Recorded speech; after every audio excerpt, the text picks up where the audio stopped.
코로나19 위기를 딛고 동학개미가 만든 사상 최고가 랠리.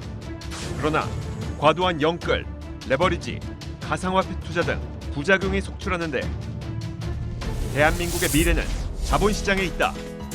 위기 속에 피어난 기업들의 경쟁력, 불법 공매도, 주가 조작 감시, 선진 수준의 투자자 보호까지. 자본시장이 대한민국의 희망이다.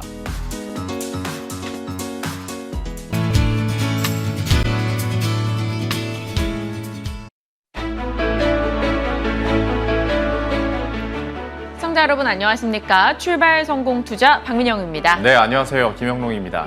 모처럼 개장을 앞두고 있는 오늘인데 참 다사다난했습니다. 일단 FOMC 소식부터 점검을 하면 비둘기로 시작해서 매로 끝났다. 증시에 미치는 영향을 이렇게 해석할 수 있을 것 같아요. 그렇습니다. 네, 일단 성명서 발표 나왔을 때만 해도 테이퍼링 구체적 시기에 대한 언급이 또 없었기 때문에 기존의 기조가 유지될 것이다라는 시각 정도였는데 그로 인해 뉴욕장이 1.5%까지 다우지수 올라가기도 했었죠. 그랬는데 결국엔 제롬 파월 연준 의장이 11월 시사를 했습니다. 시작을. 그러면서 상승분을 조금 줄였는데 이게 또 어떻게 반영이 될지 우리 장 궁금해집니다. 예, 관련한 구체적인 내용들 잠시 후에 정리해드리도록 하겠고, 또 우리들의 마음을 무겁게 했던 것 중에 하나가 홍다그룹의 파산설, 지금 설 나오고 있는 네. 상황이잖아요. 역시 재무 상황이 안 좋은 상태고 이것이 글로벌 시장에도 한번 충격을 줬었죠. 우리 시장에는 어떻게 될 것인가? 이 이슈가 정말 중국에 국한된 단계적인 이슈일지 아니면 정말 회색 코뿔소가 돼서 우리를 들이받을지 한번 확인은 해봐야 될 것 같은데요. 시장의 영향력과 또 전문가들의 코멘트도 모아서 한번 정리를 해드리고 잠시 후에 어떤 전략적인 측면에서도 접근을 해보도록 하겠습니다. 네, FOMC와 헝다 이슈만 해도 참 할 얘기가 많은 오늘일 것 같은데 예. 이게 또 국내 증시에는 나름 소화 과정을 거치고 단기 충격으로 끝날 것인지 아니면 장기적인 여파를 고려해서 대비책을 세워야 될지 오늘 그러한 전략에 집중해 보도록 하겠습니다. 예, 그러면 말씀드렸던 홍다그룹 이슈부터 추석 연휴 동안에 아마 좀 불안한 마음으로 기사 찾아보신 분들도 많을 것 같은데요. 네. 좀 정리를 해보도록 하겠습니다. 일단 홍다그룹이라고 한다면 중국의 최대 부동산 개발 업체이기도 하고요. 현재 280개 도시에서 1,300개 건설 사업을 진행 중이라고 합니다. 어마어마합니다. 그렇습니다. 총 부채가 지금 355조 원으로 재무제표 상으로 나타난 부채만 355조 원인데 부동산 회사니까 부채가 있는 건 당연하죠. 왜냐면 이제 분양을 하고 거기서 돈을 거둬들이면 거기서 이제 부채가 깎이는 건데 많아도 너무 많다라는 거죠. 그리고 정말 여기가 디폴트를 선언하게 된다면 아무리 중국이라 하더라도 중국 GDP의 2% 수준의 기업이 만약에 무너지게 된다면 이게 정말로 괜찮은 것이냐에 대한 얘기들을 안 할 수가 없습니다. 네. 그래서 증시에서도 좀 걱정이 되는 건데 특히 오늘 23일 중요하다라는 기사 좀 보셨을 것 같습니다. 그 이유를 말씀드리면 일단 오늘 갚아야 할 채권 이자가요.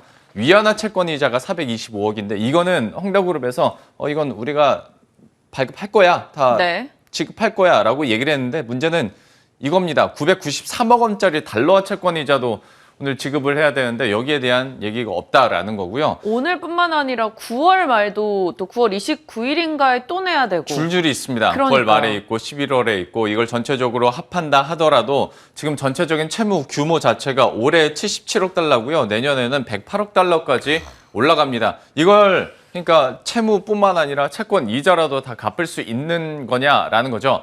그러니까 23일 오늘 지급일이긴 한데 법적으로 30일 안에만 지급을 할 수 있다면 디폴트 선언 안 해도 됩니다. 다만 우리가 얘기를 했던 것처럼 줄줄이 계속 쌓이다 보면 이게 눈덩이가 커지는 거잖아요. 그래서 감당할 수 있겠냐라는 얘기가 나올 수밖에 없는데요. 다만 시장에서는 야 그래도 괜찮을 거야 라고 얘기를 합니다. 그 가장 대표적인 이유가 무엇이냐. 다음 장을 확인해 보시면 큰 골자는 이거예요. 대마불사, too big to fail. 그러니까 이거 그냥 파산하게 놔두기에는 너무 크다. 영향력 자체가 너무 크고 어떻게든 중국이 살려줄 거야 라는 얘기들을 합니다. 그 믿음 때문에 시장 영향력은 일시적일 거다, 제한적일 거다라고 얘기를 하는데요. 네. 전반적으로 봤을 때도 이게 리먼 사태랑은 좀 다르다. 그래서 시스템 리스크로 확산될 가능성은 적다라고 얘기를 하고 있고, 이거는 전문가들뿐만 아니라 우리 국내 금융 당국에서도 관련한 코멘트를 어제 내놓기도 했었습니다. 다만 지금 얘기 나오는 건 이거 과도한 빚내서 운영을 하는 중국 기업들에 대해서 어떤 본보기로 중국 금융당국이 보여줄 거다. 그래서 여기는 진짜 디폴트를 할 수도 있다. 때리기다. 라는 얘기도 나오긴 합니다. 다만 아무리 그런다 하더라도 내년에 시진핑 국가주석의 3년임도 결정이 되고 겨울에 베이징 올림픽도 앞두고 있는 상황인데 정말 여기를 그냥 이렇게 내놓는다고? 라는 반신반의도 있거든요. 그러니까 디폴트를 하면 어떤 자산을 팔아서라도 이걸 갚긴 할 건데 과연 금융당국이 이대로 넉넉히 볼 것이냐라는 한쪽과 야, 이거 이번에 한번 본보기로 때려서 진짜 디폴트 가능성도 있다라는 얘기들 합니다. 지금 뭐 중국이 사실 기조가 그렇잖아요. 부채 중심의 성장, 너네 적당히 해라는 기조를 보여주고 사실 대마불사 이것도 좀 걸리는 게 중국에서 삼성전자처럼 여겨졌던 칭화유니 같은 경우도 디폴트가 됐습니다. 결국은. 그렇기 때문에 혹시 모른다라는 생각이 있어서 사실 마음 한켠에 계속 불안감은 있어요. 인민은행이 뭐 받쳐줄 수도 있겠지만 또 그냥 이번 한번 당해봐라. 니들 정신 차려라 라는 기조일 수도 있으니까. 그 기조에 깔려있는 게 중국이잖아요. 다른 나라면 진짜 대마불사라고 하겠는데 중국 같은 경우에는 항상 모든 경제도 통제되어 있는 사회인데 야 그럴만 하니까 이렇게 때린 거 아니겠어? 라는 얘기들을 하거든요. 어떻게 될지는 시진핑 국가주석이 알겠지만 시장에 대한 영향력은 우리가 쫓아갈 수밖에 지금은 없는 상황이고 뉴스를 계속 따라갈 수밖에 없습니다. 우리가 쉬는 동안에 글로벌 증시는 한번 출렁였다고 말씀을 드렸잖아요. 실제로 한번 표를 보시면 상해 종합지수 그리고 나스닥 특히 홍콩 항생지수 이런 디폴트 우려 나왔을 때 지수 자체가 하루에 3%씩 빠지기도 했고요. 최근 5거래일 동안 홍콩 항생지수가 4% 중반대 좀 약세를 계속 기록했습니다. 근데 이제 보시면 지난 간밤 미국 증시도 그렇고 상해 종합지수도 그렇고 어느 정도 좀 진정이 되는 느낌이긴 하거든요. 그래서 우리가 추석 연휴를 지나는 게 그러니까 쉰 그 기간이 약이 될지 아니면 약간 대응을 못한 악이 될지 여기에 대해서는 한번 살펴봐야 될 것 같아요. 뭐 니케이 같은 경우도 3주 만에 최저치를 기록하기도 했는데 일단 나름의 소화 과정을 거치고 맞이하는 오늘이었길 좀 바라보겠습니다. 국내장에 대한 이야기도 살짝 해보면요. 우리가 휴장하고 있는 사이에 환율이 또 1180원대까지 터치하기도 했었는데 결국 국내 시장에서 하나금투의 자료인데요. 1190원까지 환율이 올라갈 경우 보통 코스피가 마이너스 2.7 정도 예상이 있었다. 그래서 1190원 환율 터치 이번으로 인해서 나타나게 된다면 코스피 하단 3050선 좀 터치하지 않겠냐 얘기하고 있고요. 여기서 1210원까지 또 올라가게 된다면 추가로 마이너스 2.6% 정도 예상을 하고 있더라고요. 지수상으로는. 그래서 환율의 움직임 여러분 위안화의 동조에서 어떻게 흘러가는지 조금 체크하셔야 될 것 같고요. 국내 섹터상의 영향으로 본다면 중국 부동산과 조금 밀접한 섹터 우려해야 한다. 좀 피해보자라고 얘기합니다. 뭐 밀접한 쪽이 아무래도 경기와 직결되는 쪽, 뭐 기계나 건설이나 이런 쪽 좀 조심하셔야 될 것 같고요. 이게 중국의 소비 심리 위축으로 이어진다면 호텔, 레저, 화장품, 의류 쪽도 우리도 좀 심리가 좀 쪼일 수 있다라는 걱정스러운 목소리는 나오니까 오늘 관련주 들고 계신 분들이라면 한 번쯤 체크는 필요할 것 같습니다. 그렇습니다. 이제 부동산 이슈로 시작해서 더 크게 가게 된다면 이제 금융위기, 뭐 리먼 브라더스 얘기가 당연히 나오는 수순이긴 할 텐데 일단 시장에서 어떻게 받아들일지 얘기를 해준 것처럼 소화를 해낼 수 있을지는 한번 시장의 반응들을 여러분들도 체크하셔야 될 것 같고요.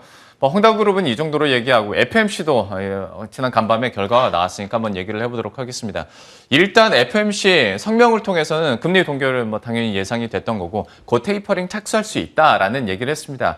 여기까지 나오면서 시장에서는 그러면 11월 발표, 12월 시작 이 정도 기존에 예상했던 대로 가는구나라고 생각을 했었는데 파월 연준 의장의 기자회견 통해서 실제로 시기들이 언급이 되기 시작했죠. 11월이라고. 그렇습니다. 그러니까 일단 다음 FMC 직후에는 나올 거야 라고 운을 띄웠고 아마도 11월 FMC에서 테이퍼링 시작 가능할 거다 라는 얘기를 해놨습니다. 그리고 금리 인상 경로 같은 경우에도 FMC 내에서 그렇게 큰 의견 차이는 없는 상황이다라고 얘기를 했는데요.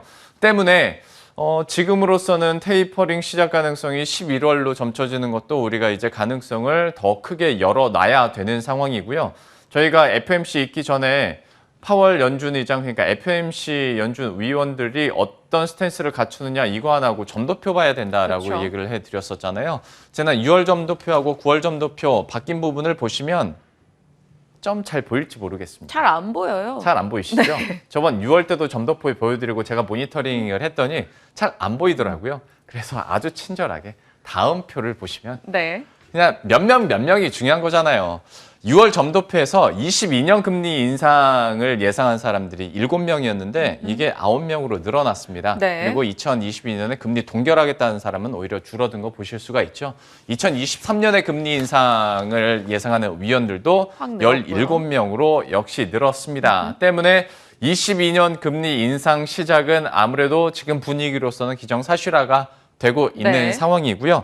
그리고 또 한 가지 FMC 회의에서 나온 내용들을 정리해 보자면 어쨌거나 지금 성장률 같은 경우에는 좀 하향 조정하는 모습들이 나왔거든요. 올해 GDP 증가율 같은 경우에 기존 7.0%에서 5.9%로 낮췄고요.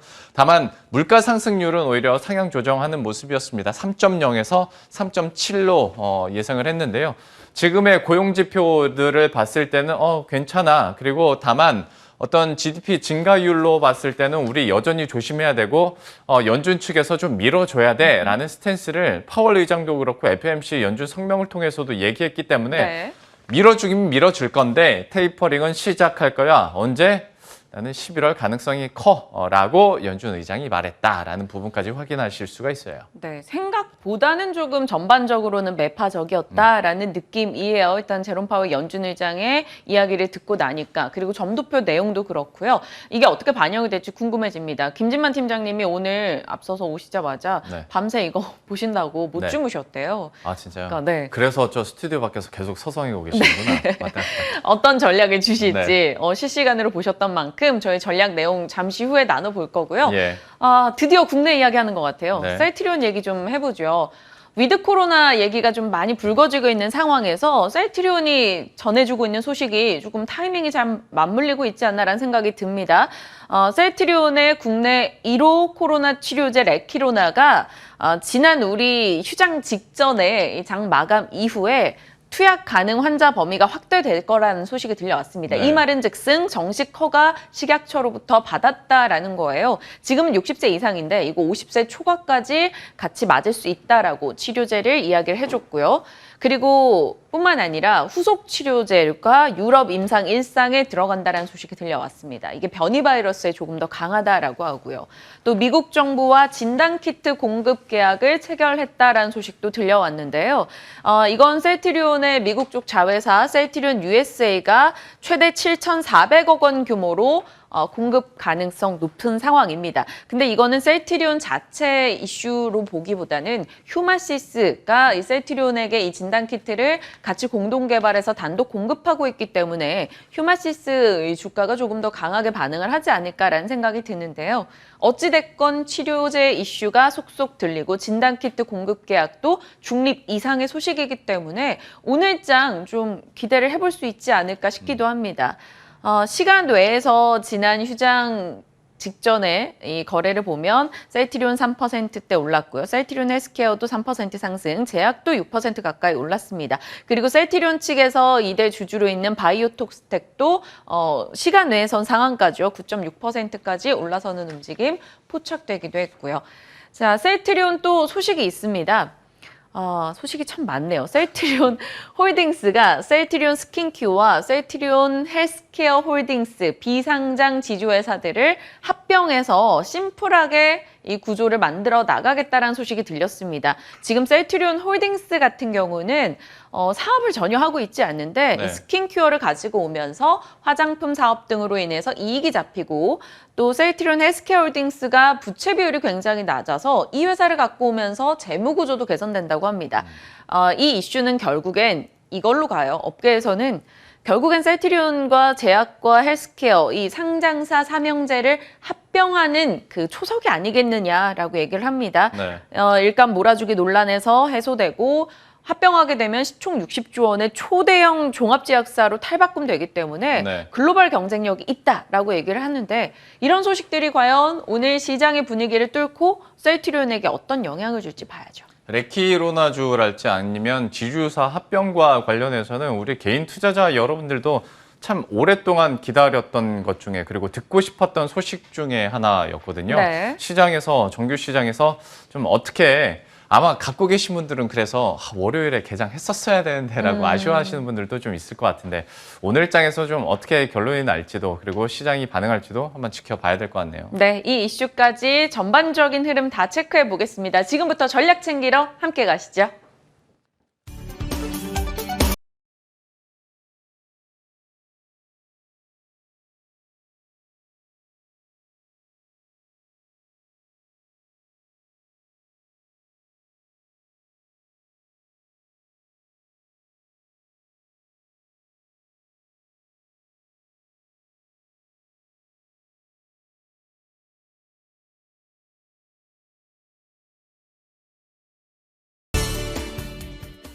예, 그러면 시장에 영향을 줄 수 있을 만한 리스크들 뭐가 있는가 한번 체크를 해보고 그리고 여기서 우리들은 어떻게 대응할지 투자 전략적인 측면도 한번 물어보도록 하겠습니다. DB금융투자 DHP 김진만 팀장과 함께합니다. 어서 오십시오. 네, 안녕하세요. 안녕하세요.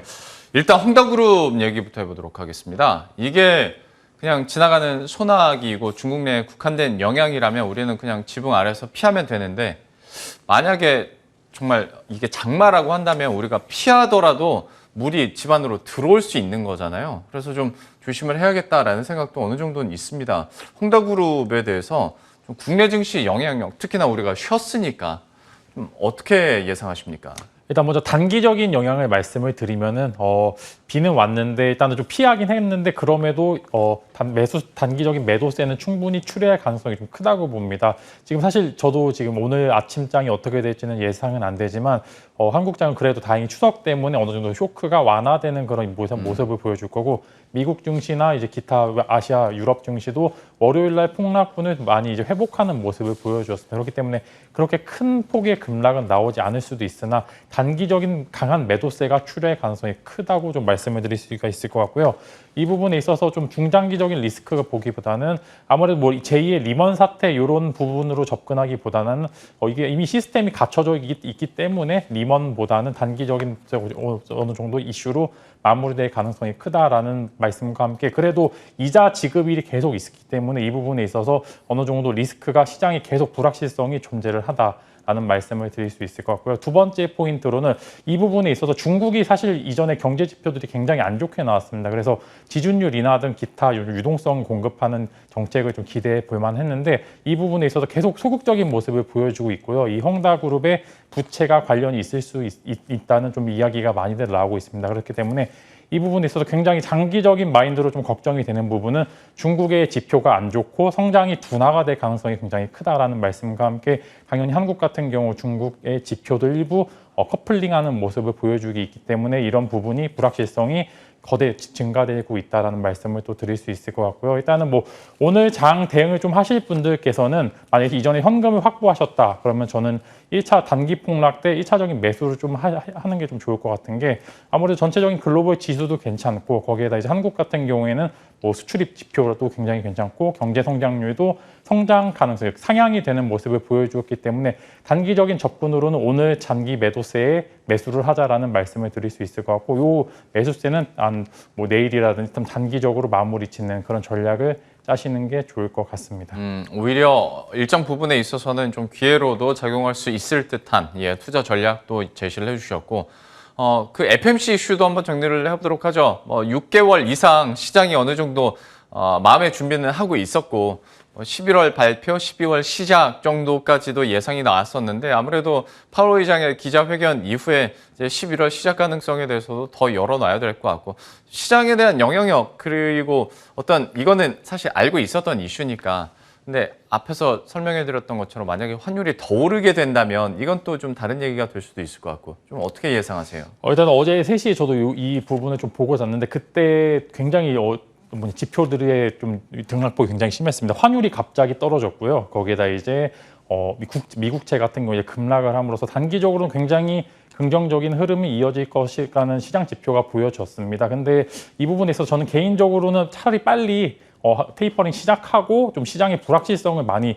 줄이는 모습을 보여줬으면 좋았는데 이 부분이 또 한 번 미뤄졌죠. 11월에 있을 이제 FOMC에서 결정을 하겠다라는 뭐 그런 뉘앙스로 이야기를 했습니다. 그래서 아직은 시작은 하지 않겠다라고 하는데 이 부분에 있어서 계속 미국 쪽의 이제 물가 지수가 굉장히 안 좋게 나왔습니다. 그 부분이 조금 부담이 됐던 부분인 것 같은데 저 개인적으로는 이제 FOMC 관련 이슈는 이제 뭐 테이퍼링 관련 이슈는 시장에서 좀 큰 영향을 주긴 힘들다라는 말씀과 함께 금리 이슈가 오히려 더 강한 이슈가 될 수 있기 때문에 이 정도는 좀 굉장히 안정적으로 마무리되었다는 말씀과 함께 이 부분이 좀 괜찮게 됐기 때문에 오히려 오늘 시장의 하락폭이 조금 더 제한될 수 있다. 상승폭도 어느 정도 있을 수 있다라는 좀 긍정적인 말씀 드릴 수 있을 것 같고요. 뭐 사실 시장의 불확실성은 워낙 많습니다. 특히 한국장 같은 경우에는 미국도 그렇고 이제 중국도 이렇고 여러 가지 이슈를 많이 좀 영향을 받는 입장이기 때문에 불확실성이 어차피 있다면은 하나하나씩 좀 제거하는 게 좋았는데 그 부분이 안 됐다. 그러나 이제 뭐 그거는 장기적으로 좀 안 좋을 부분이지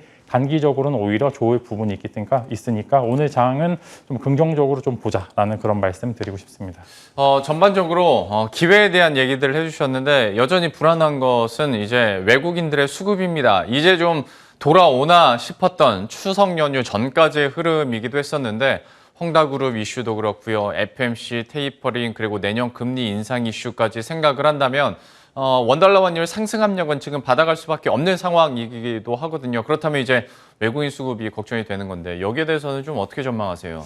외국인들은 일부 많이 돌아는 왔습니다. 근데 이 부분에 있어서 이제 단기적으로는 뭐 ETF라든지 기타 좀 패시브 자금이 유입된 경향이 많은데 이 부분이 좀 사실 단기적인 마인드보다는 장기적으로 있어야지 한국 시장의 흐름이 굉장히 좋다고 말씀드릴 수 있을 것 같습니다. 그래서 저는 개인적으로는 중국이 좀 이제 투자 매력도가 하락을 하면은 반사 이익으로 한국 시장에 좀 수급이 들어올 가능성이 좀 일부 말씀을 드리고 싶습니다. 이제 상대적으로 이제 투자 매력도가 한국이 생각보다 괜찮은 게 어느 정도 미래 산업에 대한 투자도 많이 이루어지고 있는 상황이고 거기에다 이제 유동성이죠. 개인 투자자들이 강한 유동성을 공급을 하고 있는 상황이기 때문에 오히려 외국인 투자자들이 이 부분에 좀 매력도를 느낄 수 있는 상황이라고 볼 수 있습니다. 물론 환율에 대한 압력은 있을 수 있지만 환율이 이제 오를 만큼 오른 상황이기 때문에 1,200원을 돌파를 한다면 일부 문제가 될 수 있겠지만 오히려 이 부분이 이제 1,200원대로 이제 환율이 굳게 된다면 이 부분이 좀 외국인들이 매력도를 느낄 수 있다라고 말씀을 드릴 수 있을 것 같습니다. 전반적으로 팀장님께서는 시장에 대한 어떤 분위기나 환경 그리고 앞으로의 전망을 좀 긍정적으로 하고 계신 것 같네요.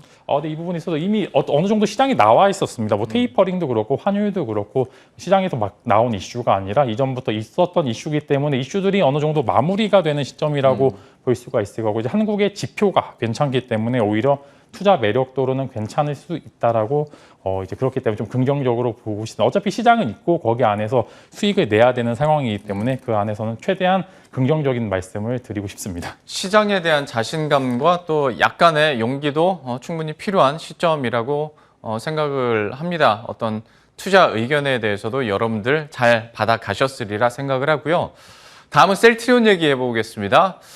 기다리던 뉴스들이 좀 하나둘 계속 나오고 있습니다. 과연 오늘 시장에서 어떻게 될 것인가. 그리고 참 많이 빠졌었던 셀트리온 그룹주인데 그러면 좀 현재 구간에서는 투자 의견도 좀 긍정적으로 바뀔 수 있을까에 대해서 어떻게 보십니까? 긍정적으로 봐야죠. 일단은 뭐 전체적인 지표도 괜찮게 나오고 있고 이제 셀트리온 같은 경우에는 지금 조금 이상한 게 원래는 종합제약사로서의 평가를 받아야 되는데 지금 단순히 코로나 치료제 관련 기업으로만 시장에서 그렇죠. 부각을 받고 네. 있습니다. 시세도 뭐 레키로나주가 뭐 효과가 안 좋다 그러면 이제 급락, 이제 좋다 그러면은 급등하는 모습을 보여주고 있는데 일단은 위드 코로나 때문에 오히려 치료제 파이가 굉장히 커졌습니다. 싱가포르 같은 경우에는 이제 백신 접종률이 전체적으로 80%가 넘어서 위드 코로나 전략을 살고 있는데 확진자 수는 매일매일 급증을 하고 있는데 이제 중증 환자나 사망자 수는 이전과 크게 다르지 않는 모습. 즉 치료제가 어느 정도 효과가 있게 된다면은 파이가 굉장히 커질 수 있다라고 말씀드릴 수 있어 갖고 이제 실제로 이제 유통이 되고 있는 긴급 승인이 난 치료제가 몇 개 없습니다. 그 중에 셀트리온의 레키로나주가 그 중에 하나이기 때문에 이 부분에 매출이 나오게 된다면은 굉장히 영업이익에 도움이 되지 않을까. 정말 비쌉니다. 레키로나주가 정말 비싼 치료제이기 때문에 이 부분이 영업이익이 극대화될 수 있을 그런 가능성도 존재를 할 수가 있을 것 같고 주가도 많이 눌린 상황이기 때문에 부담이 없다라고 하는 말씀 추가적으로 드릴 수 있을 것 같고요. 뭐 합병 관련 이슈는 이 부분에서 주가가 어느 정도 급등이 될지 급락이 어느 정도 뭐 횡보가 될지는 예측할 수는 없으나 이 부분에서 마무리가 좀 이슈가 마무리가 된다는 거는 어느 정도 상승 여력이 있을 수 있다라고 말씀을 드릴 수 있을 것 같습니다. 그러면 이제 팀장님도 그 다음 질문은 어느 정도 예상하실 겁니다. 셀트리온이 좋다고 하나 우리 개인 투자자 입장에서는 포트폴리오에 셀트리온 제약, 셀트리온 헬스케어 다 살 수는 없는 노릇이고 좀 매력도를 순서로 따주신다면 어디가 가장 매력적이라고 보세요? 저는 헬스케어, 그다음에 제약, 셀트리온 본주 순으로 이제 말씀드릴 텐데 이게 사실 뭐 큰 의미가 없다는 네. 건 제약은 또 너무 또 급등이 심하고요. 네. 또 셀트리온 또 너무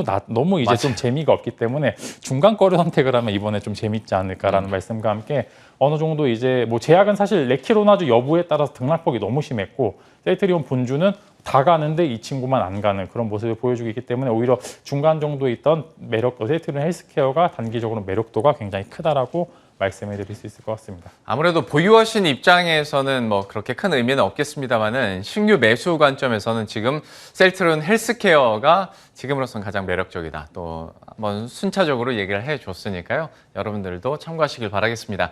이슈들과 종목 이야기 이 정도로 마무리 짓고요. 코너 속의 코너로 바로 넘어가 보도록 하겠습니다. 오늘의 집만 스픽은 기관 매도 우위 속에 매수 집중된 종목을 노려보자. 그러면 기관의 순매수 종목 중에 눈에 띄는 종목은 어디가 있었습니까?